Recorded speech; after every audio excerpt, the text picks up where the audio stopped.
Bienvenue à vous, mesdames et messieurs. Vous êtes à Presse Éco, votre tribune hebdomadaire d'analyse, de commentaires et d'avis sur les sujets qui ont marqué l'actualité nationale et internationale. Nous allons retenir aujourd'hui au plan national 3 sujets. On commence par le MPS, le Mouvement patriotique pour le salut, qui devient donc un parti attaché à Zida, donc, qui est donc l'ancien Premier ministre, aujourd'hui en exil, qui est donc le président d'honneur de ce parti. Nous allons en parler. Et puis, second sujet, il s'agit du 8e TAC, traité d'amitié et de coopération, qui s'est tenu récemment dans la capitale burkinabé. Nous allons donc revenir sur l'essentiel de ce traité-là. Et puis, en troisième position, dernier sujet, ce sont les opérations d'aide aux déplacés qui sont lieu dans ce pays. Mais évidemment, il y a des polémiques. Nous allons donc revenir sur ces sujets-là. Et puis au plan international, c'est avec la Côte d'Ivoire. On a Laurent Gbagbo et Bédié, Henri Konan Bédié, qui se sont donc rencontrés à Bruxelles. Nous allons revenir sur cette actualité-là avec mes invités qui sont autour de ce plateau. À ma droite, Lionel Bilgo. Lionel Bilgo est directeur Afrique de Téménis Média. Merci Lionel Bilgo d'être sur ce plateau.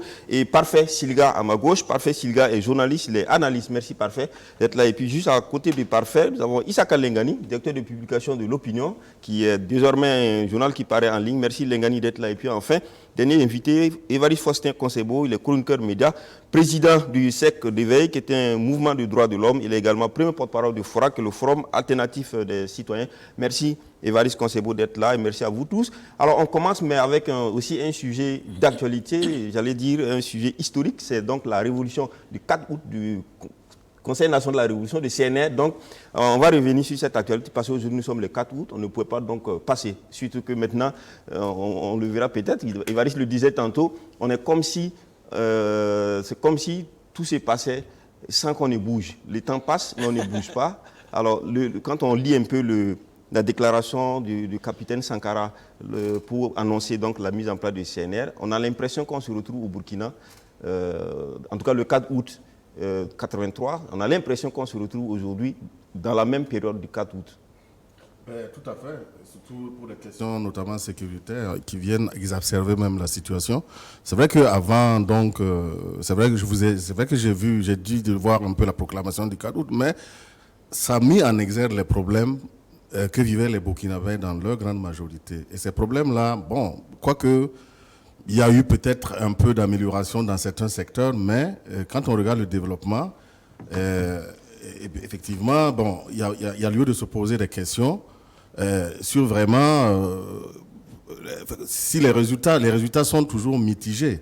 Parce que c'est vrai, quand les gens viennent, on égrène une proclamation sur la base des réalités, des problèmes, des dures réalités que vivent les gens. Même le CNR, hein, quand vous avez vu la déclaration, la proclamation arrivée du CMRPN, c'était pareil, hein, et les autres. Quand ils ont justifié normalement. Mais maintenant, dans la suite, c'est comme on le dit, il faut le dire. Bon, maintenant, je ne sais pas, c'est comme on dit, hein, il faut apprécier.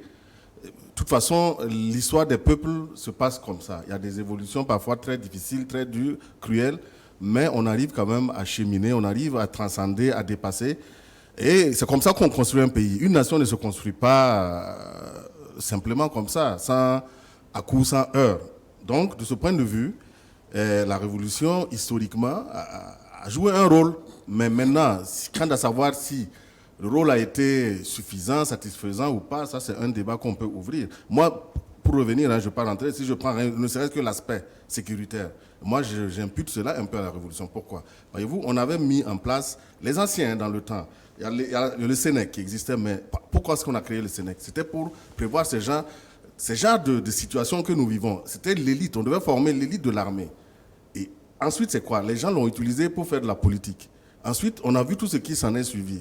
Et voilà, maintenant, nous sommes dans une situation. Pourquoi? On en est à accuser la France, mais je suis désolé, ce n'est pas la France. On n'a pas pu développer, par exemple, les mécanismes, comme lui l'a dit la dernière fois, le désert administratif et le désert sécuritaire, là, ça, je pense que c'est venu de la politisation de l'armée. Ça, c'est une des conséquences. Alors, merci, Évariste.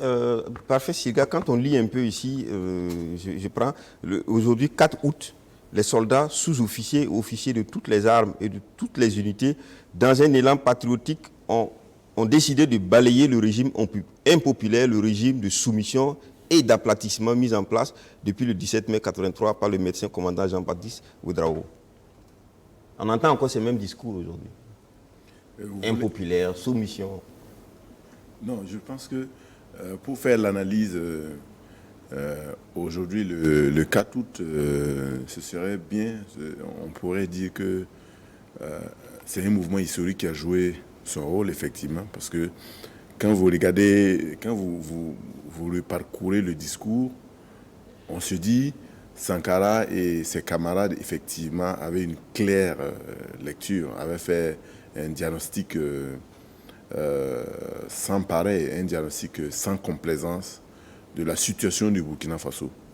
Et le bilan qu'on peut se dire, qu'on peut faire, c'est de dire, plusieurs années après, qu'est-ce qu'on peut retenir de l'héritage de la révolution? Qu'est-ce qu'on peut retenir de ce mouvement qui avait été lancé par Sankara et ses hommes? Bon, on peut être positif comme on peut être négatif, mais moi, je dirais, on a eu des acquis pour ce Burkina Faso. Quand on pense au mouvement qui voulait qu'on produise et qu'on consomme burkinabé, c'était déjà un acquis. Aujourd'hui, quand vous regardez toutes les politiques qui ont été développées depuis 20 ans, on peut dire qu'elles tirent leur source de cette période de la Révolution. Sauf que les acteurs, évidemment, ont changé. On avait, sous la Révolution, des acteurs qui avaient à cœur peut-être le développement de l'homme, de tout l'homme au Burkina. Maintenant, la question qu'il faut se poser, est-ce qu'après cette révolution, les acteurs qu'on a eus à la tête de l'État ont poursuivi dans ce sens? Ça, je pense qu'il est permis d'en douter. Alors, parfait, on va revenir néanmoins, tu as esquivé un peu la question, c'est de dire, est-ce que quand on lit ce discours du 4 août 1983, est-ce que ce discours pourrait encore retentir aujourd'hui qu'on dirait qu'il est d'actualité? Par exemple, quand on dit, il est dit ici, aujourd'hui encore, les soldats sous-officiers ou officiers de l'armée nationale et des forces paramilitaires se sont vus obligés d'intervenir dans la conduite des affaires de l'État pour rendre à notre pays son indépendance, sa liberté et à notre peuple sa dignité. Est-ce qu'aujourd'hui, quand on dit ces mots, par exemple, est-ce qu'on est sûr qu'aujourd'hui, après 1983, est-ce qu'aujourd'hui la question d'indépendance, de liberté, de dignité du peuple sont des questions déjà suffisamment traitées où on n'en a plus besoin?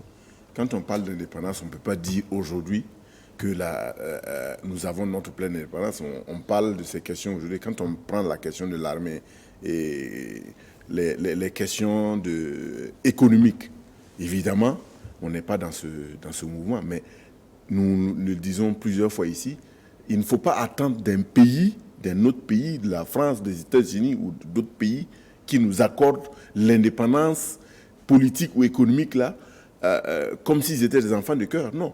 L'indépendance doit s'arracher. Et c'est par, effectivement, un combat qu'il faut arracher l'indépendance, qu'il faut arracher la dignité. Et donc, il faut aller au-delà des proclamations. C'est-à-dire, aujourd'hui, si vous venez, vous dites, bon, nous voulons rendre au peuple burkinabé son indépendance, sa dignité, mais ce n'est pas ça qu'on va regarder. Quels sont les actes que vous allez poser? Quelles sont les politiques que vous allez mener pour que ce peuple-là puisse retrouver l'indépendance? Ce sera ça la véritable question. Sinon, on peut aujourd'hui dire ce discours, dire nous rendre au peuple. Bon, quand vous regardez l'éclosion des partis politiques, quand chaque parti politique vient et dit oui, il faut que le peuple burkinabé retrouve sa dignité, son indépendance, mais ce ne sont pas des mots. Ce ne sont pas des mots qui vont amener l'indépendance du Burkina Faso. Mais parfait, Silga. Est-ce qu'on avance réellement? C'est-à-dire qu'il y a peut-être 30 ans derrière, oui, on avait constaté que c'était une chose qu'on a évoquée dans notre façon de voir et de vouloir être. Aujourd'hui, on retrouve les mêmes situations, on parle de liberté. Pourquoi est-ce qu'on n'avancerait pas sur d'autres sujets pour encore rester là? Je pense que là où les Burkinabés ont régressé, principalement pour moi, c'est dans la tête. Cette dignité, cette fierté que les Burkinabés avaient en 1983, aujourd'hui on ne l'a pas, tout simplement à cause de l'incivisme, à cause de la corruption, à cause de bien d'autres mots qu'on peut citer aujourd'hui. Et là, c'est vraiment dommage. Quand vous regardez 1983, le mouvement de fierté qui était lancé, aujourd'hui, est-ce qu'on est fier d'être Burkinabé? Moi je dirais non. Quand on Merci, regarde parfait. Bilgo, alors est-ce qu'on a évolué? Ces sujets sont d'actualité, ces thématiques, ces problématiques sont d'actualité. Est-ce que idéologiquement, comme Parfait le disait, c'est dans la tête? Mais est-ce que sur le plan même sociologique, les choses ont évolué? Est-ce qu'on n'a pas plus besoin de liberté aujourd'hui, plus besoin de dignité aujourd'hui, d'indépendance aujourd'hui qu'il y a 30 ans? Ces questions reviendront toujours, même dans 1000 ans, parce que ce sont des questions fondamentales qui jalonnent la vie d'une nation. Ensuite, la partie du bout de phrase que vous avez lu dans ce discours en fait, de 83, il faut remarquer que ce qui s'est passé n'est rien d'autre qu'un coup d'État. Bien sûr, tout à fait. Voilà, donc Sankara n'est pas arrivé au pouvoir par des élections. Et aujourd'hui, les coups d'État avec l'arme à la main ne marchent plus. Ce qu'il faut pour ce Burkina, c'est un coup d'État intellectuel, un coup d'État de vision probant pour sortir ce pays-là du marasme dans lequel il est. Ensuite, il ne faut pas confondre les choses. La santé, l'éducation, l'économie, ce sont des questions éternelles à la vie d'une nation. Une nation est comparable à un être biologique qui vit, qui a des besoins. Et ces besoins-là sont reconduits des décennies après, d'une année à l'autre, etc. Effectivement, on est dans un environnement global. Vous parlez d'indépendance, mais aucun État n'est indépendant aujourd'hui. Le monde est devenu un village. Il y a ce qu'on appelle les interdépendances par État. Le mot indépendance était en vogue dans les années 60, dans les années 80 en Afrique parce que tout simplement, on avait mis de côté le joug colonial et on arrivait à prendre notre responsabilité. Mais en réalité, aujourd'hui, aucun pays n'est indépendant. Ce qu'il faut remarquer tout simplement, c'est que le Burkinabé, en tant qu'individu humain, a complètement changé et a perdu ce qu'on avait comme valeur. Mais ça, ce n'est pas Sankara ou 83 qui l'a inculqué. C'est des valeurs traditionnelles. C'est notre éducation de base, fondamentale, que nous avons foulée aux pieds en embrassant un modernisme absolu et qui nous fait oublier qu'une nation a une culture, a une histoire et doit vivre avec elle-même par rapport à son histoire et à sa culture. Et puis, il ne faut pas être idéaliste ou il ne faut pas être utopiste. L'indépendance, comme il le dit, c'est être autonome intellectuellement, être autonome humainement, culturellement et fier de ce que l'on est. Et le Burkina Faso doit faire un travail fondamental. C'est un travail de vérité absolue. Et il faut qu'on arrête. Moi, je ne suis pas pour le tout Sankara. J'apprécie beaucoup Sankara, mais on lui attribue trop de choses, alors que derrière lui, ici, on ne parle pas de Sankara, on parle de la révolution. On parle des arguments, de la justification de l'avènement de la révolution. Est-ce qu'aujourd'hui, nous sommes dans un contexte où on a sensiblement ou d'une façon nette évolué ou pas? Parce qu'aujourd'hui, quand on parle d'indépendance, on continue d'aller à Paris pour faire le shopping. On continue de consommer, on n'est pas libre, on ne consomme même pas ce que nous produisons, comme on ne produit pas ce que nous consommons, par exemple. Ça aussi, ce n'est pas de l'indépendance. Mais quand on parle d'indépendance, Paris continue de venir au Burkina pour prendre des matières premières ou pour prendre ci et là. Donc il y a une interdépendance entre pays. Maintenant, c'est dans la volonté et la dignité de nos dirigeants à s'assumer et surtout à préserver ce qui est vital pour leur nation. C'est un tri sélectif que nos dirigeants doivent faire afin de savoir qu'il y a des pans de la société avec lesquels on ne négocie pas. Nana Akufo a dit à Macron, quand il était à Accra, que pour l'éducation, le Ghana n'ira pas mendier de l'argent, l'éducation de ses enfants. C'est ça, avoir une dignité et surtout savoir ce que l'on brade et ce que l'on ne peut pas brader.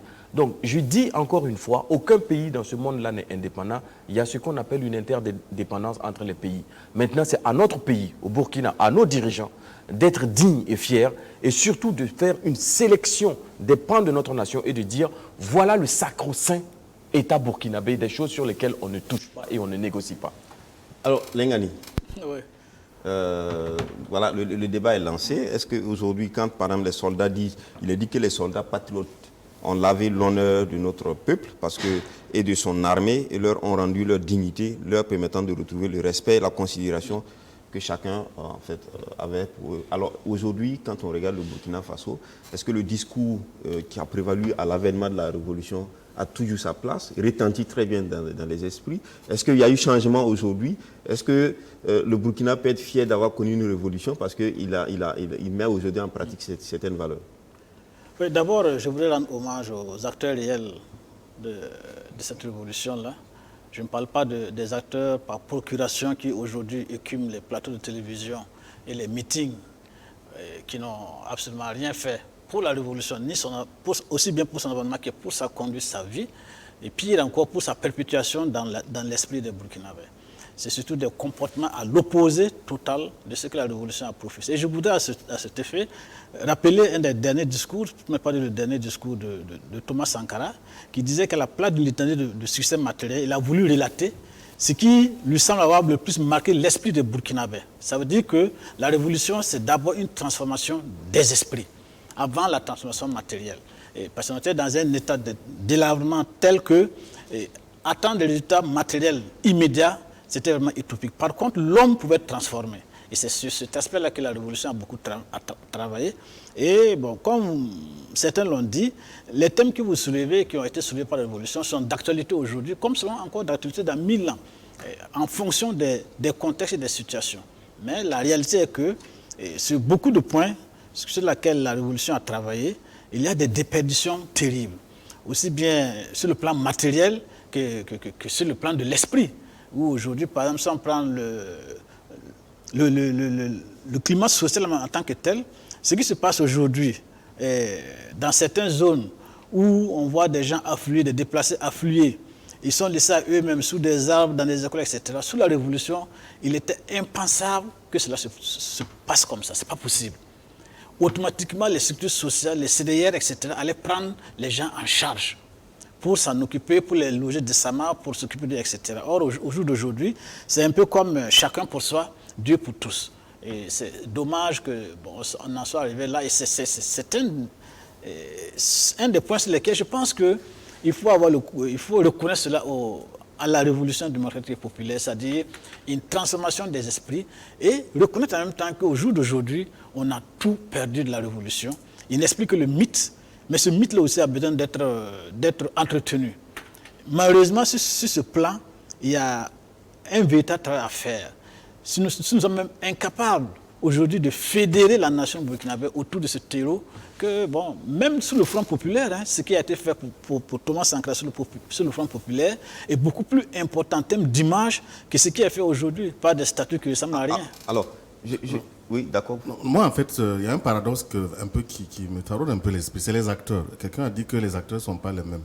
Moi, je ne suis pas d'accord, parce que même si le contexte a changé, c'est vrai, c'était un pays pauvre. La Haute-Volta, nous, on nous disait que c'était le pays le plus pauvre du monde quand on était petit. Maintenant, c'est devenu un pays minier. Moi, je constate que les acteurs, ils sont toujours là, à 98%, si vous voulez. Mais c'était que le discours. Voilà, maintenant, on a eu les ressources. Mais quand vous regardez les indicateurs au niveau du tableau de bord, mais les gens sont encore plus pauvres. Mais direz-vous que la population a augmenté. C'est vrai qu'au temps de la Révolution, on n'était pas à 18 millions. Mais en même temps, on est passé du statut de pays pauvre à pays minier, à un état minier quasiment. Mais on voit pas, et les acteurs sont là, ils sont incapables de redistribuer. Et quand vous voyez des gens revenir encore avec les discours socialisants, social-démocratie, moi, sincèrement, ça me fait sourire. À ce point de vue, c'est toujours...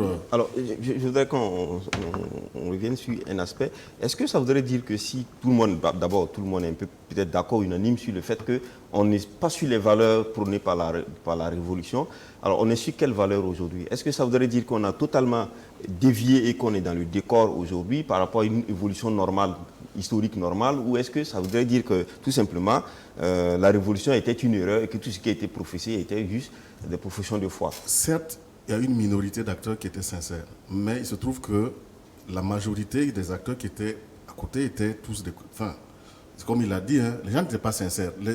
On a utilisé le discours socialisant pour accéder au pouvoir et maintenant s'occuper de ses propres affaires. Et c'est ça, je dis que c'était dommage parce que l'ancien ordre était quand même juste. Il y avait une justice sociale qui faisait que l'enfant d'un paysan qui est né à Falangoutou pouvait accéder quand même au système éducatif et devenir préfet et jusqu'à être même ministre. Avoir une bourse et aller étudier. Avoir une bourse et aller en France. Est-ce qu'actuellement ce schéma-là, on peut le reproduire?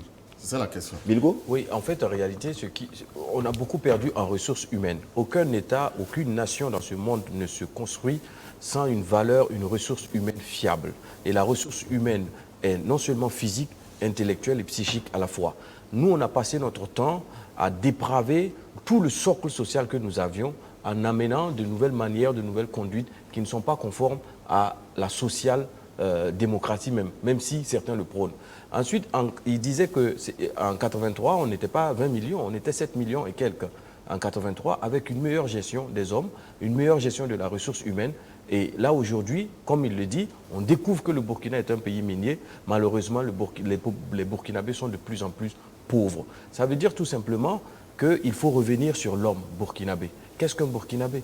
Quelle est la définition que l'on donne à un Burkinabé? Et moi, je dis une chose, c'est l'école, tout part de là. On passe notre temps à dire il y a tant de pourcents de succès. La question qu'il faut se poser, c'est quel type de burkinabé nous fabriquons dans nos écoles. Quand on met un enfant au CPE et qu'il sort au bac, quel est le profil type de cet enfant-là qui est sorti au bac? Est-ce qu'il a la bonne morale? Est-ce qu'il sait ce que c'est que le civisme? Est-ce qu'il connaît même la définition, les couleurs du drapeau du Burkina? Alors donc, ça, c'est des questions fondamentales. Donc, si Bilgo, on suit très bien, ça voudrait dire que la révolution avait postulé une vision qui n'est pas utopique, mais que les hommes, chemin faisant, se sont corrompus, c'est ça? Mais vous avez été à l'école pendant la Révolution. Moi, je me souviens des chants que l'on chantait dans les années 80. On était fiers d'être burkinabé à cette époque-là. Et ça, c'est à l'école que l'on avait cette fierté-là. Mais après, l'école est devenue tout autre chose. Et on se demande... Et d'ailleurs, nous, après 80, dans les années 90, quand on jouait à chaque fois, qui veut être quoi? On disait, moi, je veux être un Américain, moi, je veux être... etc. On a pris le cerveau du burkinabé et on a ouvert les fenêtres du monde et on l'a laissé embrasser l'ailleurs et en s'oubliant lui-même. Qu'est-ce qui fait la fierté d'un Burkinabé aujourd'hui? Parfait, Siliga. Je dirais qu'après... On est dans le décor. Non, après 87, on a déconstruit les valeurs fondamentales que la révolution a prônées. Et pour revenir à un autre exemple, moi je me rappelle quand on était à l'école primaire, il y a cette phrase qu'on mettait au tableau, l'apartheid est un crime contre l'humanité, pour vous dire à quel point les Burkinabés étaient tournés vers l'Afrique, vers le monde. Parce qu'on entendait dire, on le dit souvent, quand tu aimes ton peuple, tu aimes les autres peuples. Vous voyez, aujourd'hui, ces valeurs du Burkinabé ont disparu. Et je dis, on n'est pas fiers aujourd'hui parce que quand vous regardez, quelqu'un parlait des déplacés, quand vous regardez la solidarité qu'il y a. Mais au-delà même de ça, pour parler de sécurité, est-ce qu'on pourrait imaginer un village où deux personnes arrivent, ils tirent une Kalachnikov et disent si le lendemain on revient, on vous trouve, on va vous tuer et effectivement on voit cette fuite-là. Moi je ne pense pas. Alors, je pense que les gens se seraient organisés pour attendre. Alors, parfait, justement. Alors, voilà. Bilgo, lui, disait que c'est l'éducation, l'école aujourd'hui est dépravée, est désorientée, mais par exemple pour les questions de sécurité, les questions de solidarité, est-ce que ça c'est aussi l'école? Est-ce que l'élite n'a pas quelque part dévié? Non, il ne faut pas tout mettre sur l'élite. Mettons tout sur les Burkinabés de façon générale. L'élite a une responsabilité. Ils n'ont pas été exemplaires. Elle est importante, certes. Mais pourtant, mais les Burkinabés de façon générale ont changé. Sous la révolution, c'est l'élite qui donnait l'impulsion. Les slogans venaient de l'élite, c'est l'élite qui orientait. Oui, à un moment donné, même dans la révolution, on sentait, nous étions plus jeunes, mais Lengané peut dire aujourd'hui que pendant la révolution, il y a un moment, il y avait un hiatus entre les discours de l'élite et effectivement ce que les populations vivaient. Ça pour dire que l'élite a une responsabilité, mais il faut qu'au sein de la population, là, il y ait des vecteurs qui puissent effectivement qui puissent faire vivre effectivement ces valeurs-là. Pourquoi je le dis? Parce qu'effectivement, l'élite ne pourra pas inculquer toutes ces valeurs-là dans les familles. Et voilà pourquoi il a dit quelque chose d'important. L'éducation est importante, mais toutes les ressources internes des Burkinabés là sont importantes à promouvoir. Alors, Lengani, on va rester sur l'élite, qui impulse, qui n'impulse pas. Tout le monde a sa responsabilité. Mais est-ce que l'élite ne doit pas servir d'exemple? Quand on prend la révolution, c'était la gestion par l'exemple. Est-ce qu'aujourd'hui, on a une élite exemplaire pour pouvoir réellement transmettre ces valeurs-là au reste de la société? Effectivement, là, vous avez tout à fait raison. C'est la coupure totale entre ce qui se passait sur la Révolution, sur le plan de l'esprit, du management des hommes, et ce qui se passe aujourd'hui. Comme vous l'avez dit, sous la Révolution, le chef est devant et la troupe suit. Aujourd'hui, le chef est assis avec des caisses de whisky et de champagne au frais et les troupes sont au front. C'est tout à fait différent. Bon, pour dire que je crois qu'il faut avoir le courage de reconnaître que les Burkinabés sont responsables dans leur ensemble. Mais, comme on le dit généralement, quand on partage les responsabilités, il y en a qui sont plus responsables que d'autres. Et l'élite, effectivement, intellectuelle, je ne parle pas... Parce qu'il y en a qui ont demandé à être responsables. Absolument. Ou à être responsabilisés. Qui sont même battus pour être responsables. Donc il faut qu'ils s'assument pleinement. Et c'est à eux, effectivement, de donner l'exemple. Et l'exemple, malheureusement, n'est pas bien donné. Et si la révolution aussi a échoué entre griffes, c'est bien parce que, comme l'a dit Silga, à un certain moment donné, l'élite de la révolution s'est coupée du peuple lui-même. Donc le peuple n'allait pas à suivre. Et c'est pourquoi, effectivement, quand la révolution entre griffes est tombée, eh bon, le peuple a suivi le mouvement qui a changé. Bon, c'est-à-dire qu'on est tous responsables quelque part, mais il reste entendu que, quelle que soit la situation, le chef est le premier responsable de ce qui se passe. D'accord, Bilgo, quelque chose rapidement. On va parler un peu des partis aussi, parce qu'il y a les Sankaris, etc. On ne peut pas comprendre que ça n'a pas continué la flamme de la révolution. Et pour parler de ça, on parlera du MPS, donc le parti de Isaac Zida et du professeur Loada, qui prône d'ailleurs la social-démocratie originelle. Donc pour revenir à ça, allons, pour terminer sur la révolution. Oui, pour terminer sur la révolution, moi je dirais que, vous savez, la légitimité et l'exemplarité sont deux mots jumeaux. Vous ne pouvez pas être légitime si vous n'êtes pas exemplaire. Et si vous êtes exemplaire, on vous accorde une légitimité automatique. C'est ce qu'ont oublié la plupart des dirigeants. Et le leadership dans une nation vient des têtes clés. C'est des hommes qui conduisent le reste de la masse. Tant que nos dirigeants, nos élites n'auront pas cette question de légitimité et d'exemplarité en tête, ils ne pourront jamais dire à qui que ce soit, à n'importe quel Burkinabé, lui donner la leçon. Savez-vous que ici, les décisions se prennent par des gens qui sont de faible probité morale et éthique, qui vont s'asseoir décider pour la masse, au nom de quoi et au nom de qui cette masse-là doit obéir. Parce que cette masse ne se reconnaît pas en ces hommes-là. Vous parliez de l'ascenseur social à l'époque. Le fils du paysan pouvait accéder à des postes de responsabilité demain. D'ailleurs, la plupart de ceux qui sont restés aujourd'hui, comme l'a dit Évariste, ils ont fait la révolution et c'est des fils de paysans. Figurez-vous que c'est des fils de paysans qui dépravent nos terres, qui dénigrent les paysans. L'exemple d'Ablassé Ouedraogo qui aime se présenter comme fils des paysans, mais il a eu une bouche par lui. Lui, il est honnête, il le dit, mais il n'y a pas que lui. Certains, à l'époque, n'avaient pas 2 repas par jour. Mais ils sont à des postes de responsabilité, et à n'en croire, vous leur direz qui sont fils de paysans, c'est à ne pas croire. D'accord. Ensuite, dans l'ascenseur social, vous savez, à Paris, il y a une maison qu'on appelle la maison des étudiants burkinabés, Fessard, construit d'ailleurs, c'est une fierté du Burkina parce qu'aucun autre pays africain n'a ce type de bâtiment en plein cœur du 19e arrondissement. Dans ce bâtiment sont passés pas mal d'élites burkinabés dans cette résidence-là. Et le loyer est très faible. Quand vous avez la chance d'entrer là-bas, si vous êtes paresseux, vous n'allez pas réussir. Mais si vous êtes travailleur, vous allez réussir. Mais nous, on a fait un comptage, il y a de cela quelques années. Et on a repéré que dans ce bâtiment, il n'y avait que des fils d'eux. Des fils à papa dont les parents avaient les moyens de payer une chambre pour eux. Et le bâtiment était rempli que de fils de ministres, de quoi. Et les fils de pauvres sont où? Les prolétaires ne sont pas là. Justement, pour répondre à ce que je dis, parce que moi je suis d'une génération où les critères pour avoir la bourse, à l'époque, tout le monde quasiment avait des critères. Hein. Et je vous dis, on a vu écarter les enfants d'un des hommes des milliardaires de ce pays. Bon, je ne veux pas dire le nom, mais... allons-y, c'est l'histoire. Non, parce qu'il y avait des enfants, ils peuvent témoigner, de Kanazoué, LH Kanazoué, qui avaient posé la demande, mais la demande a été écartée. Est-ce qu'aujourd'hui, dans le contexte actuel, on peut avoir une administration qui puisse gérer comme ça? Merci à tous. On va évoluer rapidement. On rentre dans le cas des acteurs. C'est quand même important de le dire. Oui. Je ne suis pas tout à fait d'accord lorsqu'on dit que c'est des fils de paysans qui sont aujourd'hui responsables de la dépravation des mœurs, en quelque sorte. Ce n'est pas vrai. Hein? Ce n'est pas ce qui a été dit. Non, c'est pas ce qu'on a dit. En fait, ça peut laisser... Penser ça. Ça peut laisser penser ça. Non, c'est pas ce qui a été dit. Mais je dirais que les plus mauvais sont des fils autre chose que les paysans. Merci. On va donc continuer dans la foulée de la révolution parce que vous parlez du parti du MPS, Mouvement Patriotique pour le Salut. On en a parlé la semaine dernière, mais il y a un peu quelque chose de nouveau parce que le président d'honneur de ce parti-là n'est d'autre que Isaac Zida. On en avait parlé, on avait suspecté et sur la base de certains propos. Alors là, il a même lui-même publié donc, sur la page du MPS là, qu'il est le président d'honneur. Alors ça fait... c'est-à-dire que les présidents d'honneur sont maintenant en exil, quoi.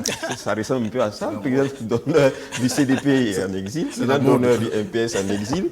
Alors, très rapidement, Isaac Zida, confortablement derrière le MPS, qu'est-ce que ça donne à l'analyse? Parti donc qui dit d'obédience sociale démocrate originelle, donc qui tire forcément sa source dans la révolution. Parce qu'on sait aussi que Isaac Zida, il porte l'étendard en quelque sorte sankariste. Oui, bon, je crois que le loup est sorti du bois, c'est très bien. Et on le voyait déjà venir. Bon, je pense qu'ils ont eu l'honnêteté d'avouer et de dire effectivement, d'écrire noir sur blanc que c'est Isaac Zida qui est le mentor de leur parti. On imagine que c'est lui qui finance tout.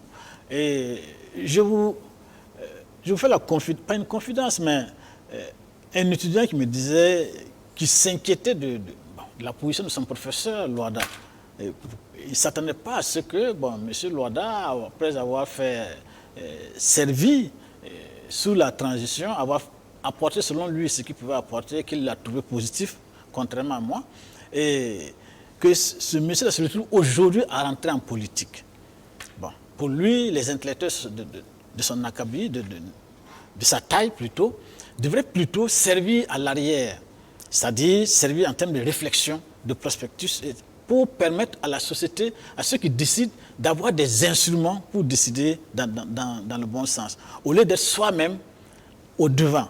Ce qui, est difficile à conjuguer, on l'a vu, et même sous la transition, où certains, qu'on dit technocrates, se sont avérés être, et même sous le pouvoir actuel, certains qu'on pense être technocrates, qui, du fait de la technocratie même, prennent les mesures les plus impopulaires, les plus inadaptées. Alors, Lengani, est-ce que quand on fait un peu la science politique burkinabé, est-ce que le fait que les intellectuels ne soient pas aux avant-postes n'est pas plutôt le problème? Parce qu'aujourd'hui, comme Laurent Gbagbo le disait, si les hommes intelligents restent dans l'ombre, ce sont les hommes peu intelligents, ou comme il aime à le dire, ce n'est pas pour choquer, ce sont les hommes bêtes qui vont diriger le pays. Moi, je ne pense pas de la même manière que monsieur, le professeur Gbagbo, parce que je pense, lui confond intelligence et avoir des diplômes. On peut avoir des diplômes et être un parfait imbécile, idiot. Et effectivement, ça se voit tous les jours que Dieu fait malheureusement dans ce pays. Bon. Je pense que chacun doit avoir sa place dans la société, dans l'organisation sociale et politique. Chacun doit avoir sa place. Il y a des gens qui sont faits pour faire la politique, qui ont des gènes éventuellement pour faire la politique, qui veulent s'ancrer dans la politique et qui se préparent pour ça, comme on dit, il n'y a pas de génération spontanée en politique. On ne quitte pas la craie pour devenir tribun, ce n'est pas possible. Ça ne se fait pas comme ça. On ne quitte pas, c'est pas moi, les appels d'offres pour devenir brutalement leader politique. On les a vus, la plupart, ce sont des déchets sociaux. En fait, ils dépravent même les mœurs au niveau de politique. Parce qu'ils amènent dedans ce qui trouble le jeu. Si on prend par exemple le cas généralement on dit, si on prend le cas des économistes, des grands économistes, mais quand vous confiez votre gouvernement à un économiste bon teint, mais vous allez à la catastrophe. Pourquoi? Parce que la logique économique, ce que lui a appris à l'école, ça n'a rien à voir avec les réalités qu'il faut traduire en termes de besoins sociaux, en termes de process, en termes même d'efficacité. Bon, donc ça fait que, de mon point de vue, les intellectuels ont leur place. Ce n'est pas la plus petite place. Il faut valoriser le travail des intellectuels, tout simplement. Alors, parfait, Silga, je ne dirais pas que tu vas faire aussi un procès au professeur Loada d'avoir exprimé son droit d'aller, le plus légitime qui soit, d'aller en politique. On en voit un peu partout. Hein. C'est aussi des universités qui sont en politique. Là. Mais là également, on a le Isaac Zida qui est aussi militaire, donc qui rentre aussi en politique. Est-ce que ça pose un problème réellement? Et notamment Zida, MPS Zida, est-ce que c'est le futur candidat par là? Non, ça ne pose aucun problème. En tant que Burkinabé, il peut très bien créer un parti, l'animer, et effectivement aller à la conquête du pouvoir d'État. Je remarque juste que Isaac Zida a donné la primeur de l'information aux internautes, à ses abonnés, en disant que je vais vous confier quelque chose, je suis même ému de vous le dire, avant que le parti ne réagisse officiellement pour dire il a été choisi comme président d'honneur. Je fais juste la remarque. Mais c'est une indiscrétion, peut-être que c'est dans l'ordre de la communication. Où est le problème? Y a-t-il un problème à ce que Isaac Zida dise lui-même qu'il a été nommé ou choisi pour être président d'honneur? Je vous donne rendez-vous dans quelques mois, vous saurez ce à quoi renvoie cette primeur qu'il a donnée. Ne vous précipitez pas, vous allez voir. Non, mais nous, on veut aussi avoir les primeurs ici. On veut avoir la primeur de la primeur aussi. Je me demande si Isaac Zida fait effectivement confiance à ceux qui animent son parti en le faisant. Bon, ce n'est pas grave. Je vais continuer en disant...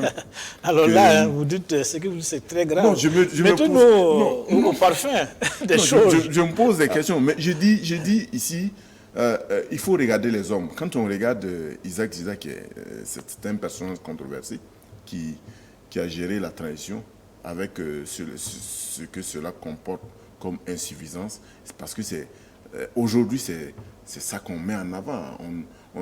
Quand on parle de Isaac Zida, on ne fait pas attention. C'est grave, mais c'est comme ça. On ne fait pas attention à ce qu'il a fait comme action à la tête de l'État en 2015. On remarque tout ce qui a été dit sur lui en termes de détournement, en termes de gestion de la chose publique. Et aujourd'hui, quand vous voyez... Est-ce que tout ce qui a été dit sur lui, non plus, on n'a pas vu non plus une action judiciaire? Parce que quand on accuse quelqu'un, oui, on le poursuit devant les tribunaux. Oui, on ne mène pas d'action judiciaire. Pourquoi je parle de cela? Parce que c'est un homme politique et l'image d'un homme politique compte beaucoup. Je ne dis pas que tout ce qu'il dit est vrai.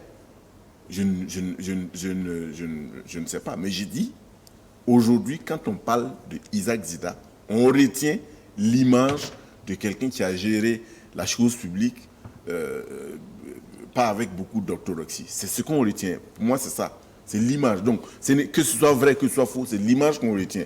Est-ce que vous voyez? Donc, pour dire, bon, on attend effectivement de voir Isaac Zida sur le... Parce qu'effectivement, on a vu, on les attendait impatiemment. Isaac Zida est arrivé et on sait que la préparation, c'est pour 2020 et peut-être bien. Maintenant, est-ce qu'en un an, on peut effectivement créer un parti, mettre en place des structures pour aller à une élection présidentielle?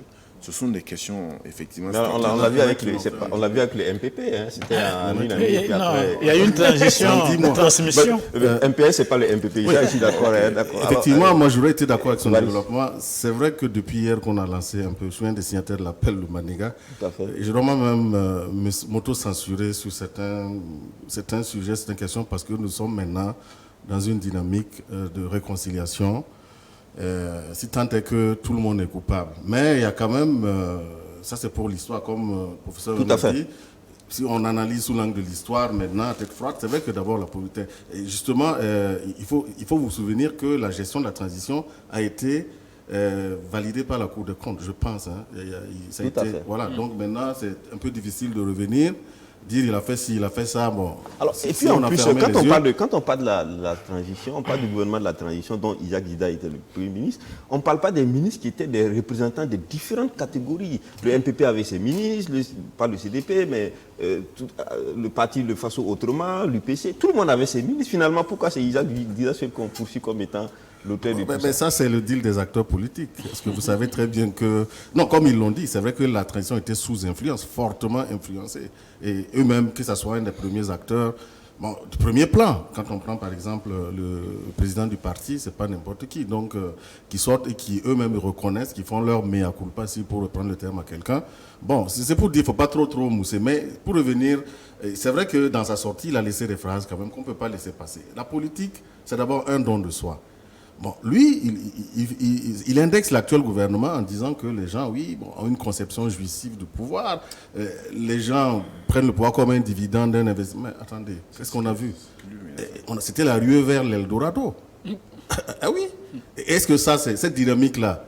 Est-ce que c'est faux ce qu'il dit? Quand on voit les marchés, oui, mais c'est pas nouveau, même eux. Comme les dossiers de charbon fin, dans les mines, on voit les dossiers comme des infrastructures, c'est des centaines de milliards, quand on fait des gré à gré, quand on voit tout ça, est-ce que ça sous sa gestion, c'était quoi? Qu'est-ce qu'on a sorti? Le peu de temps qu'ils ont passé là-bas, qu'est-ce qu'on a vu? Eux, ils sont là, ça fait 4 ans. Mais la Cour des comptes a certifié. Bon, oui, mais c'est ça que je dis, bon, on ne va pas revenir. Nous, c'est avec l'angle de l'histoire. Donc, bon, vraiment, c'est ça que je dis là. La nature, la conception du pouvoir comme un dividende là, d'un investissement privé là, est toujours là, a toujours été là. Et ça, c'est pas, après lui, c'est resté. C'est le système qui est là. Et c'est en cela que je dis que tous ceux qui sont sortis, malheureusement, il y en a qui sont morts. Ils ont donné leur vie, c'était pour autre chose. C'était pas pour qu'on continue la même chose. Bon, étant donné que c'est vrai que nous tous, on est comptables, hein, y compris ceux qui ont fait, qui pour n'avoir pas fait assez, ceux qui n'ont rien fait, Bon, pour l'avenir de notre pays, je pense que c'est mieux qu'on on va évoluer par rapport au MPS. Et le professeur Loada a dit quelque chose sur une chaîne de télévision. Il a dit les Burkinabés doivent courageusement tourner la page de l'insurrection et laisser leurs histoires d'insurgés et d'anciens régimes aux historiens. Commentaire rapidement avant de venir à Bilgo. Non, moi je trouve que c'est, venant de la part du professeur Augustin Loada, je trouve qu'il a fait preuve d'un courage et d'une honnêteté intellectuelle en affirmant cela.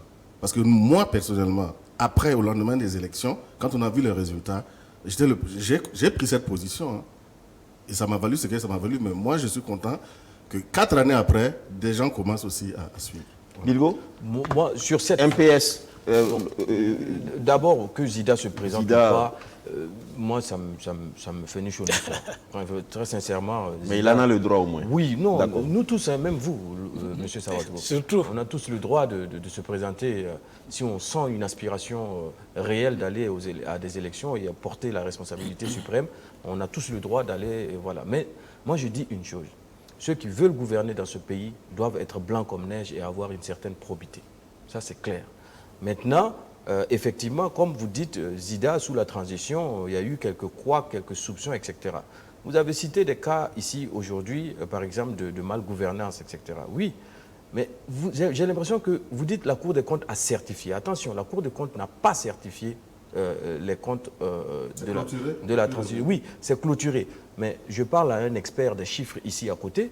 Quand votre commissaire aux comptes, même dans le secteur privé, vient contrôler vos comptes, même s'il certifie vos comptes, il y a des observations qu'il fait sur des gestions peu conformes, peu nobles et des recommandations dans des changements. Moi, je n'attendais pas que la Cour des comptes annule les comptes de la transition. Parce que si la Cour des comptes avait fait ça, ça aurait été se tirer une balle dans les pieds. Parce que la Cour des comptes a certifié d'autres comptes par le passé. Si elle refusait les comptes de la transition, on demanderait à la Cour des comptes sur quelle base et on chercherait à faire des comparatifs. La Cour des comptes n'a fait que faire dans la continuité. Les comptes sont conformes, ne veut pas dire qu'il n'y a pas eu de malversation ou de distorsion des règles de gestion. D'ailleurs, nous, on est citoyens, on est démocrates, on est un état de droit. Si une institution prend une décision, on s'aligne sur la décision, on ne cherche pas des poux. Mais lui il est comptable, il peut vous dire. La certification des comptes ne veut pas dire qu'il n'y a pas d'observation ou d'entorse à la gestion. Il y a des réserves, il y a des recommandations. Puis on vous recommande, la prochaine fois, ne faites pas comme ça, telle facture n'était pas non. Moi, j'ai dirigé une entreprise, je dirige des entreprises, je sais ce que c'est. Quand mon commissaire aux comptes vient certifier mes comptes, dans les pages qui suivent, tout ce que je n'ai pas bien fait, c'est marqué. D'accord. Donc, il faut l'expliquer aux populations pour que les gens comprennent que certifier les comptes ne veut pas dire qu'il n'y a pas eu de distorsion. Cela voudrait dire que depuis 2016 que le MPP est au pouvoir, toutes les certifications de comptes aussi, on doit y voir autre chose que forcément... Depuis 99, 98, si vous voulez. Parce qu'on va dire à la Cour des comptes, si vous ne certifiez pas les comptes de la transition, sur quelle base, quels sont les critères? Ressortez-nous les autres comptes que vous avez certifiés. On va voir. On évolue alors sur les propos du professeur Augustin Loada. Et ensuite, sur les propos du professeur... Contrition, acte de contrition. C'est pas une question de mea culpa, d'acte de contrition, etc., ou d'acte de foi. Peu importe. Ce qui m'étonne dans les propos du professeur Loada, contrairement à Évariste, c'est que ça vient d'un homme de droit. Tourner la page. Mais on ne peut pas lire un roman en tournant les pages comme ça, sans lire les pages. Il faut lire les pages. L'histoire d'un pays, c'est très important. On ne peut pas tourner les pages comme ça. Mais bizarrement, lui, il demande, je termine, M. Sawadogo, bizarrement, il demande de tourner la page là où il est acteur. Mais dans ce cas, tournons la page de 98, l'assassinat de Norbert Zongo. Tournons la page de 87, la mort de Thomas Sankara. S'il faut tourner les pages, tournons-les tous. Et puis on n'a plus d'histoire. Il n'a pas dit le contraire, il dit de tourner la page. On ne tourne pas une page comme ça. Une page se tourne avec un consensus historique. Parce que l'histoire que nous écrivons aujourd'hui, ce n'est même pas pour nous, c'est pour léguer ça aux générations futures. Quelle histoire ils retiendront de notre passé si toutefois nous n'écrivons pas sur les pages et on demande à ce qu'on tourne les pages comme ça. Hugo, merci pour ce que tu dis, juste parce que c'est une image qui est forte et il y a des élèves, des étudiants qui lisent, vont dire on ne tourne pas les pages. Il n'est pas non plus question de rester sur les pages. On ne tourne pas les pages comme ça. Il faut bien lire la page, pour finir un moment, il faut bien tourner les pages. Pour lire, il faut qu'on ait écrit. Je comprends. On ne tourne pas une page. Je comprends Bilgo, mais je pense que les propos sont d'autant plus symboliques et plus forts que ce sont des propos qui viennent d'un homme de droit et d'un agrégé en droit. Ça veut dire en clair que quand il dit de tourner, il n'a pas fixé... acteur de la transition et de l'insurrection. Il n'a pas fixé de délimitation, hein. Donc c'est ouvert, c'est open. C'est pour dire que... Non, il a délimité. Dans sa phrase, il parle bien de la transition et de l'insurrection. Je pense pas. Mais il a délimité dans Il sa a phrase. dit de tourner la page de l'insurrection et Tout à laisser fait. les histoires d'insurgés et tout à d'anciens fait. régimes. Il n'y a pas meilleure délimitation que ça. Ouais, mais ce qui est logique, c'est C'est qu'on que la ne peut pas... division manichéenne justement- de la société doit s'arrêter. C'est pas Non, une non, mais il a division. bien dit. Mais Ça dit- 98 divise la société manichéennement. 87 divise aussi manichéennement la société. Quelle page on tourne et laquelle on ne tourne pas? Alors, non, en fait, il a ouvert, c'est une brèche que l'on peut utiliser. Moi, ce que j'ai compris, hein, il faut tourner, on peut pas, à un moment donné, il faut trouver un moyen. Et il a voulu peut-être dire que le droit n'est pas peut-être le moyen indiqué pour régler le passif, en fait, au Burkina. Et D'accord. ça, c'est déjà quelque chose. Merci, Évariste Consobo. Je dis la vérité. Lengani, toi, moi, est parfait sur les propos du professeur Loada, parce que vous avez évoqué le cas MPS Zida. J'avoue que je suis partagé. Je suis partagé parce que entendre ces propos de la bouche d'un insurgé, d'un théoricien de l'insurrection, quelqu'un qui a permis, par son savoir, son intelligence, ses conseils, de violer la constitution de son pays, que ça vienne de la bouche de quelqu'un de ce genre-là, c'est très courageux. Ça ressemble un peu au mea culpa de quelqu'un sur les perrons de l'Assemblée de La place de la nation. Non, c'était... C'était à la place de la nation. Ah bon, À la maison du peuple. Non, c'était la main du peuple. C'était la main du peuple. La main du peuple. Bon. Vous savez, si notre peuple, si le Burkina Faso s'accommode de peu de choses, alhamdulillah, c'est très bien. C'est le peuple qui veut que ce soit comme ça. Et donc, M. Loada a félicité. Mais en même temps, personnellement, je suis blessé. Je suis blessé parce que c'est vraiment trop facile. C'est vraiment trop facile. Et bon, il faut que M. Loada mette un contenu dans sa manière de tourner les pages. Il faut qu'on lise les pages. Personne n'a peur qu'on lise 83, octobre 83. Pas ce qu'on indexe aujourd'hui. Personne n'a peur qu'on lise 98, l'assassinat du journaliste Norbert Zongo. Pas ce qu'on indexe aujourd'hui. Personne n'a peur qu'on tourne la page des 30 et 31 octobre. Pas ce qu'on indexe aujourd'hui comme étant de l'ancien régime. Donc tournons les pages, mais lisons-les d'abord. Voilà. Froidement, en responsabilité. Et quand on aura tourné, c'est l'ensemble du peuple qui aura tourné. Alors, Lengani Issaka, depuis 2014, après l'insurrection, on a vu une tendance à la polarisation de la société burkinabé. Il y a une sorte de cassure de la société entre ancien régime et on sait les frais de tout ça. Alors, c'est vrai qu'il y a eu des victimes de l'insurrection, des incendies de maisons, des destructions de biens, des morts, etc. Mais si aujourd'hui, il y a ce mouvement, plutôt des victimes qui disent qu'il faut aller à la réconciliation, qu'il faut pardonner, et si en face, aujourd'hui, il y a ce qu'on peut, entre griffes, dire les bourreaux qui disent aussi il faut aller à la réconciliation, il faut tourner la page. Oui. Est-ce que ce n'est pas salutaire pour la société? Oui, effectivement, c'est là où je dis que je suis divisé. Et puis bon, vraiment, j'apprécie la sortie de Loada, mais ça doit être ce n'est qu'un premier pas qui doit permettre à d'autres de faire d'autres pas aussi. Et j'ajoute que, en ma conception, je n'ai jamais compris pourquoi est-ce que ce sont les victimes qui demandent la réconciliation. Je n'ai jamais compris.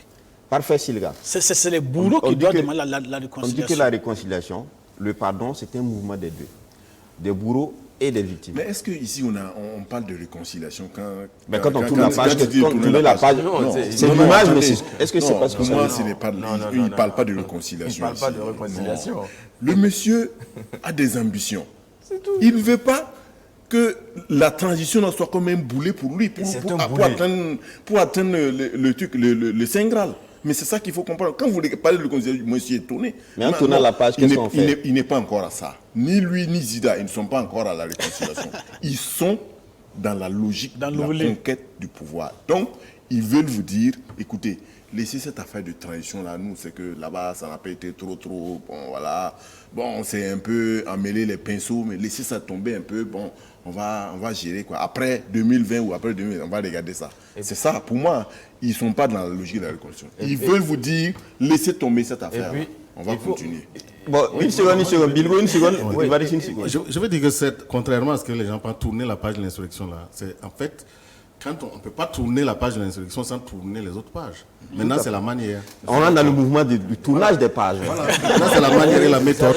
Et si un professeur de droit en vient agréger, en vient à utiliser cette méthode, ça veut dire que il est conscient que la voie juridique ne peut pas régler les problèmes de ce pays, c'est clair. Mais on s'en fout que ce soit un professeur de droit agrégé de quoi. Ça, c'est pas. D'ailleurs, c'est un professeur de droit agrégé, comme l'a dit Lengani, qui permet le viol de la Constitution pour asseoir une transition.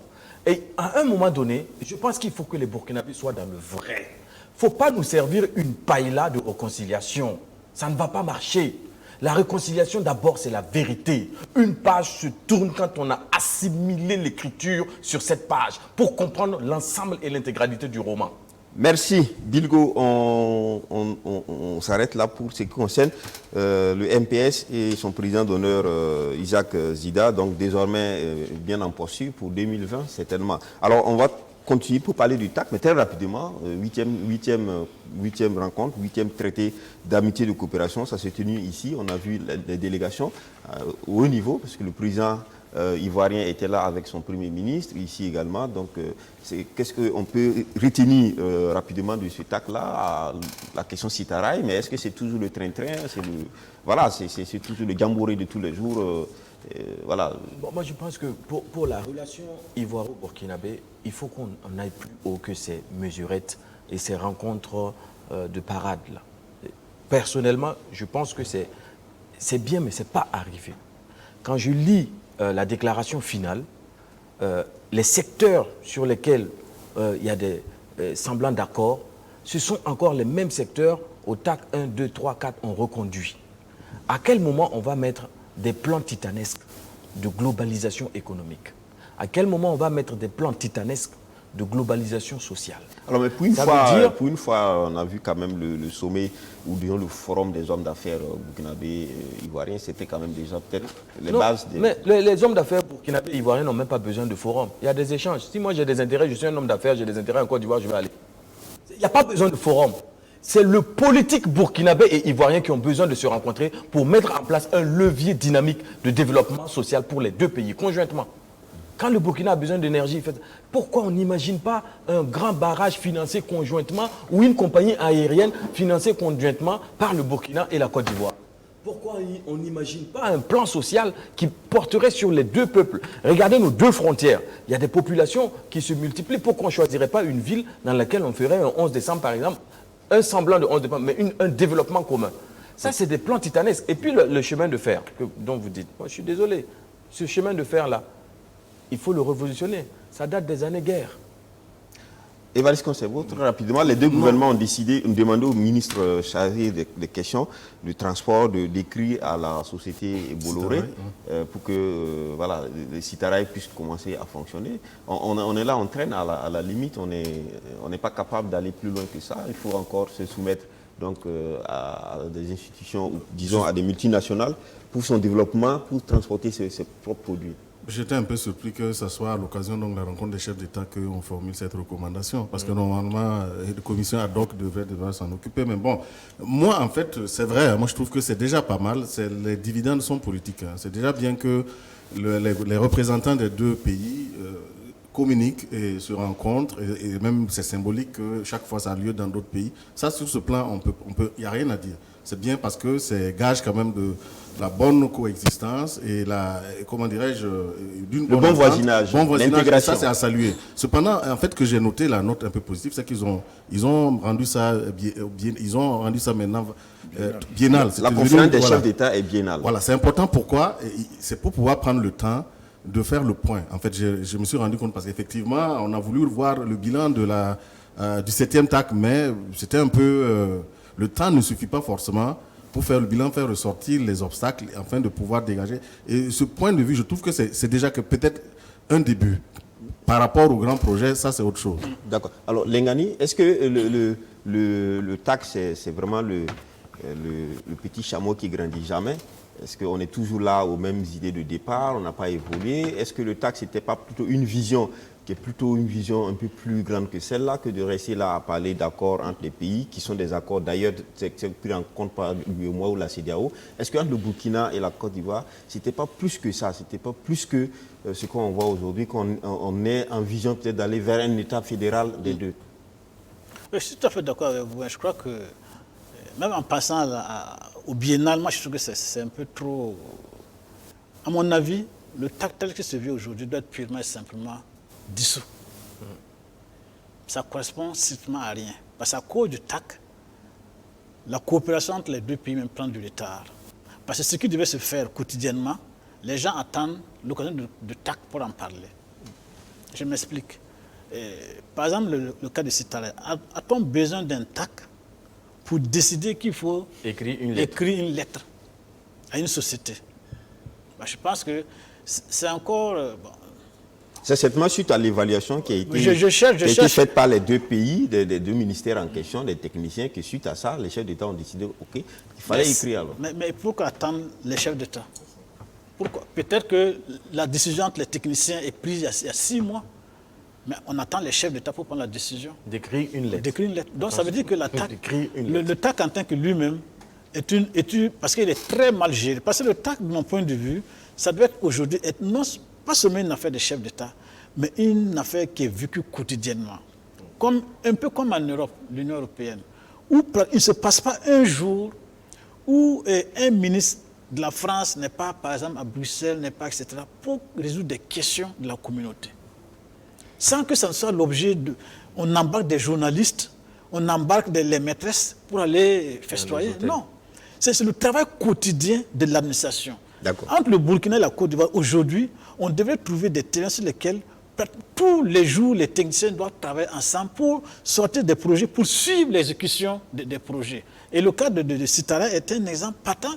Comment deux pays, la Côte d'Ivoire, la grande Côte d'Ivoire, est obligée de se soumettre à une petite société entre griffes comme Bolloré. Alors parfait, Silga, est-ce que cette vision-là n'est pas aussi un peu une vision un peu retardatrice quand même de notre processus, peut-être d'aller vers deux États qui seraient peut-être même fédérés, qu'on parle même peut-être des ministères des Affaires étrangères qui soient communs aux deux pays, etc. Plus loin que ça, est-ce que ce n'est pas vraiment cette vision-là qu'il faut avoir que des rencontres où on parle des questions, des questions simplement administratives, de gestion d'État? Je suis d'accord quand on dit qu'il faut aller plus loin parce que il faut peut-être faire l'exercice de prendre les conclusions du 7e TAC et de poser à côté de celles du 8e TAC. Vous verrez que, bon, est-ce qu'on évolue vraiment? Moi, je regarde sur le plan économique. Aujourd'hui, avec ces rencontres annuelles-là, est-ce qu'on peut dire que les entreprises burkinabées ont su tirer une expérience, par exemple, de transformation des fruits et légumes des entreprises ivoiriennes? Je prends un exemple. Est-ce qu'on peut dire, avec ce qu'on a comme rencontre annuelle du TAC là, est-ce qu'on peut dire que nos entreprises là en profitent vraiment? C'est une question qu'il faut se poser. Et évidemment, la question du chemin de fer, j'ai compris que Bolloré n'est pas content parce qu'on est en train de parler d'un chemin de fer aussi vers Tema. Et donc, ils disent que le schéma financier n'est pas en leur faveur. Bon, ouais, il faut que, encore au niveau de nos États, on sache ce qu'on veut. Comment imaginer qu'une multinationale puisse imposer son schéma financier à deux États? Vous dites bien une multinationale? Oui. Non, je dis bien une multinationale, mais ce n'est pas un État. Ce n'est pas un État. Pour moi, il faut qu'on sache ce qu'on veut. Et ça, sur ce dossier, je trouve que c'est dommage qu'on attende le TAC pour prendre des décisions. Qu'on nous dise, bon, effectivement, voilà, il y a des problèmes, Bolloré ne veut pas faire ci, alors que... Non, ce n'est pas possible que ce soit au niveau du TAC, à cette rencontre-là, qu'on puisse prendre des décisions. On n'a pas besoin de ça. Merci, parfait, Silga. Merci à vous. On n'est vraiment plus par le temps. On va aller très rapidement pour évoquer une question humanitaire, une question sociale. On a plusieurs reprises, on est plusieurs fois revenu sur la question. Il s'agit de déplacer, mais là, c'est la solidarité qui se développe autour de tout ça. Il y a des opérations d'aide, d'appel à l'aide qui sont faites pour les déplacés. On a vu aussi des partis politiques s'y mettre désormais, des hommes politiques s'y mettre. Alors, il y a toute une polémique autour. On estime que certains sont mal placés aujourd'hui pour appeler à l'aide pour les populations. Alors, c'est un débat qui se fait. Parfait, Silga? Non. Personne n'est mal placé pour appeler à la solidarité avec ses frères et ses sœurs. Non. Quand je vois le débat, je dis que c'est un débat malsain. Parce qu'on dit aujourd'hui que certaines personnes ne sont pas blanches comme neige, et certaines personnes ont peut-être géré des opérations par le passé avec un peu moins de transparence. Non, pour moi, il y a une situation qui est là. Et cette opération citoyenne, cette initiative citoyenne est à soutenir. Maintenant, je suis d'accord quand on dit que ça n'absout pas l'État. C'est-à-dire que ça ne décharge pas l'État de ses responsabilités, parce que c'est d'abord une responsabilité régalienne de l'État. L'État doit s'engager à ce que la prise en charge de ces déplacés internes-là soit correcte, que ce soit sur le plan alimentaire, que ce soit sur le plan de la sécurité, parce qu'effectivement, les camps où ils sont, ou en tout cas les localités où ils sont, ne sont pas encore sécurisées. Et je pense qu'il y a même eu une ou deux fois des marches de déplacés pour dire qu'elles souhaitent, ces personnes-là souhaitent qu'il y ait plus de sécurité autour de leur lieu de regroupement. Donc, ces initiatives-là, elles doivent même se multiplier. Mais ça n'absout pas l'État. L'État a toujours ses responsabilités et l'État doit travailler effectivement à ce que les droits de se déplacer là soit effectivement... Bilbo, justement, la question de la polémique, c'est pas forcément de dire non, on ne fait pas de solidarité. Certains sont désignés pour être fait de la solidarité et d'autres pas, mais c'est de dire plutôt pourquoi on ne dit pas à l'État d'assumer sa responsabilité et on fait comme si on fait un peu le service après-vente de l'État. Ouais, vous savez, moi je suis content qu'il y ait cette solidarité-là qui se déclenche. C'est preuve qu'ils nous écoutent. Parce que sur ce plateau, il y a de cela quelques semaines, on en avait parlé. Et effectivement, on avait mis en exergue le fait que, même si on collectait, il serait difficile de faire la passerelle entre la collection et l'État. Tant que le politique n'est pas intégré, c'est difficile. Je pense que c'est Lengani qui expliquait qu'il ne suffit pas de collecter, il faut une règle de transparence absolue. Je pense que les OSC en question qui sont arrivés à monter cet appel à l'aide ont dû avoir la garantie du politique, quelque part.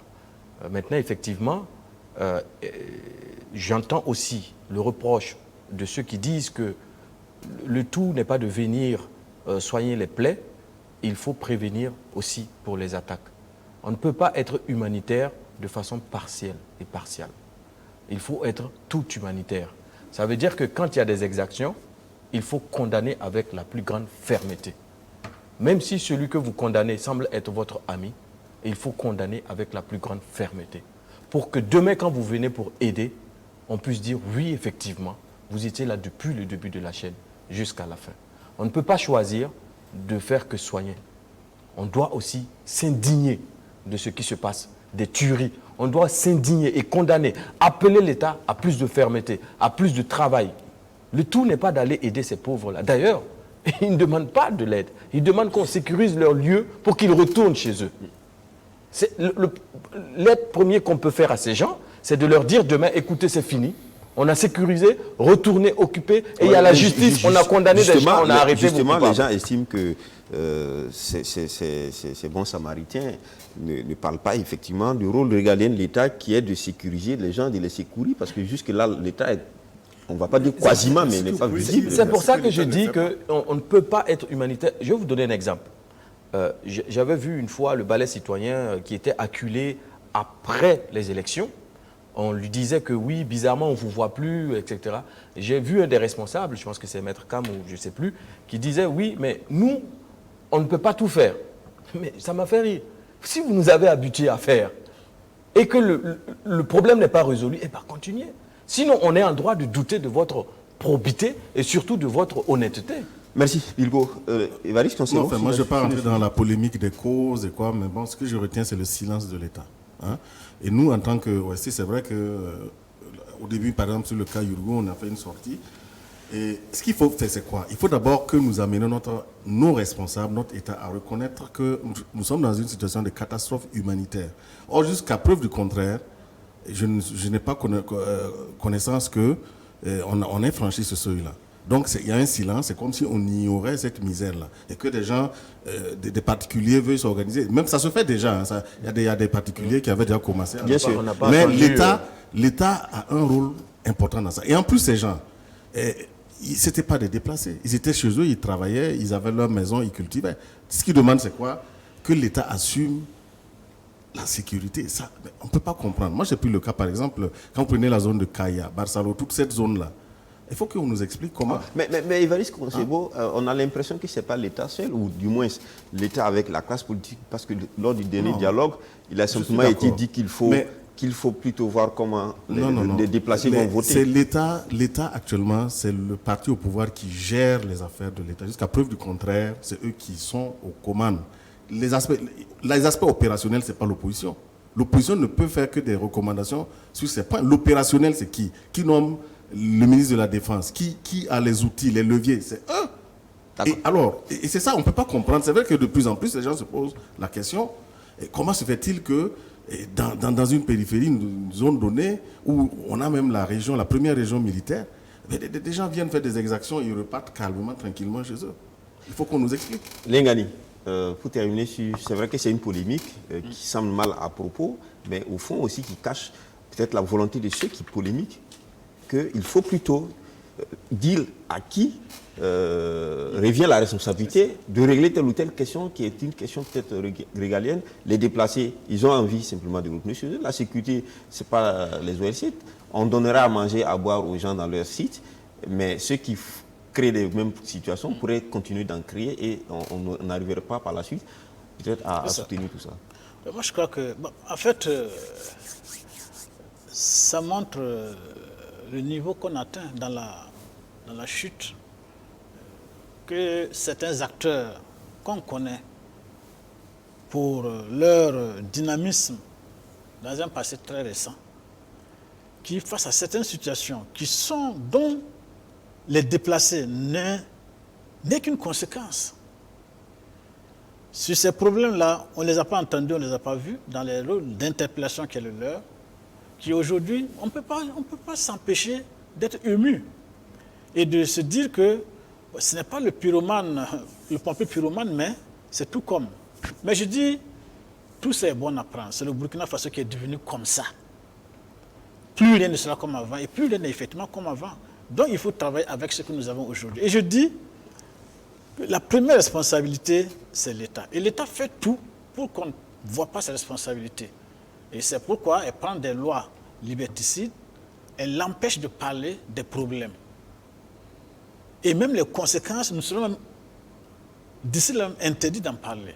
Parce que parler des conséquences aujourd'hui, des déplacés, c'est évoquer les raisons pour lesquelles les gens sont déplacés. Et si vous évoquez les raisons pour lesquelles les personnes sont déplacées, vous êtes sous le coup de la loi. Je dis que, vraiment, c'est quand même curieux. J'ai suivi, permettez-moi de souligner ça, Télé Droit Libre. Droit Libre TV. Droit Libre TV, qui a fait un reportage, vraiment il faut les féliciter, sur la situation de Barsalogo. J'ai écouté aussi Yann Aïcha sur la situation des déplacés. Mais ceux qui n'ont pas encore écouté, vu ces vidéos-là, doivent chercher à les voir pour comprendre la réalité de la souffrance des Burkinabés aujourd'hui. Et je dis, ça me rappelle lorsque les gens ont couru venir jusqu'à Ouagadougou et on dit il faut repartir à Barsalogo. Je crois que Barsalogo c'était l'Eldorado pour merci les Lengani. déplacés. Merci Lengani. On va terminer avec la Côte d'Ivoire. Rencontre peut-être dirons-nous extraordinaire, exceptionnelle ou historique, mais dans tous les cas, c'est une rencontre qui suscite beaucoup de commentaires entre Gbagbo Laurent, donc retenu jusque-là à Bruxelles, après son acquittement par la CPI, et Bédié, Henri Konan Bédié, un ancien adversaire, un ancien à la fois adversaire et après alliés et tout. C'est vraiment la Côte d'Ivoire où ça s'allie, également ça rompt et puis ça se retrouve contre nature. Alors, Bilgo, cette rencontre, Gbagbo-Bédié, inattendue, ou qu'est-ce que ça nous laisse voir pour la suite en Côte d'Ivoire? Non, mais ce n'était pas inattendu, c'était même attendu. Et je pense que Gbagbo est devenu presque dans la tête des politiciens ivoiriens le faiseur de roi. C'est l'inconnu, c'est le cheval de Troie dans l'arène politique ivoirienne. Donc qui s'associe à Gbagbo s'associe aussi à un pan de militants pro-Gbagbo. Et je pense que Bédié est allé voir Gbagbo, ça ne m'étonnerait pas que des gens très proches, voire même Alassane, envoient un émissaire rencontrer. Alassane a déjà envoyé un émissaire. Donc vous voyez, son ministre. C'est un peu une séduction à l'ivoirienne, à la Gbagbo, quoi. Tout le monde veut avoir Gbagbo dans son camp pour aller conquérir le pouvoir, parce que la question Gbagbo est une question éminemment politique et qui va revenir dans les campagnes à venir.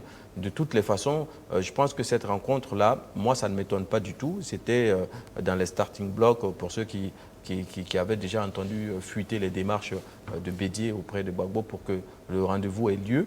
Mais il ne faut pas s'attendre à grand-chose. Je pense que Gbagbo est suffisamment intelligent après tout ce qu'il a subi et connu pour se laisser prendre par des visites Gbagbo le boulanger. politesse. Voilà. Alors, Lengani Issaka, si on se rappelle bien, Gbagbo et Bédié, ils étaient opposés.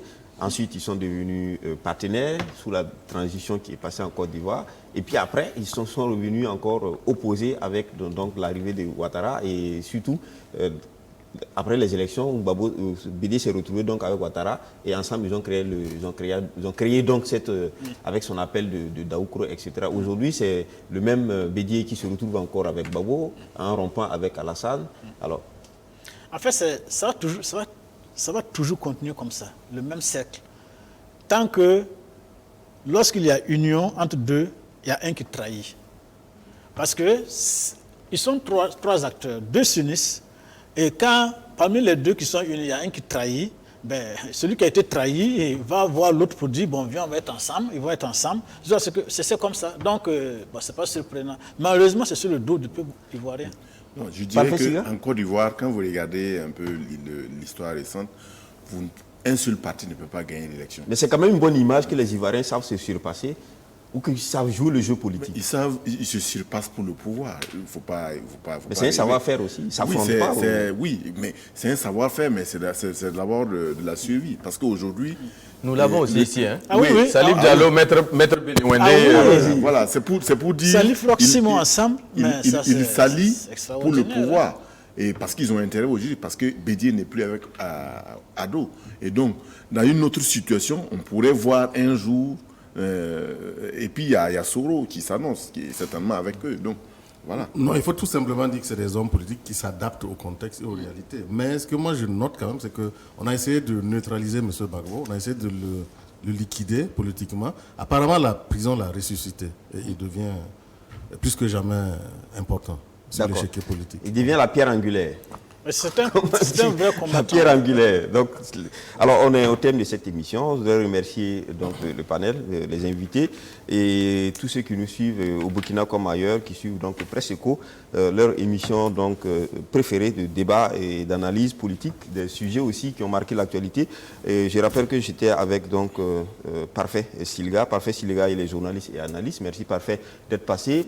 Bilgo Lionel est donc directeur Afrique de Téménéis Média. Merci Bilgo d'être passé. Et puis Évariste Faustin Concebo, il est chroniqueur média, président du cercle d'évêques et un mouvement de défense des droits de l'homme. Merci Évariste d'être passé. Et puis enfin, Lengani Issaka, il est directeur de publication de l'Opinion, qui est un journal qui paraît en ligne. Je vous remercie de nous avoir suivis. On vous donne rendez-vous la semaine prochaine pour un autre numéro de Presse Eco avec certainement quelqu'un d'autre, parce que nous serons un peu absents ces jours-ci pour revenir par la suite. Alors merci à vous et on se retrouve très prochainement.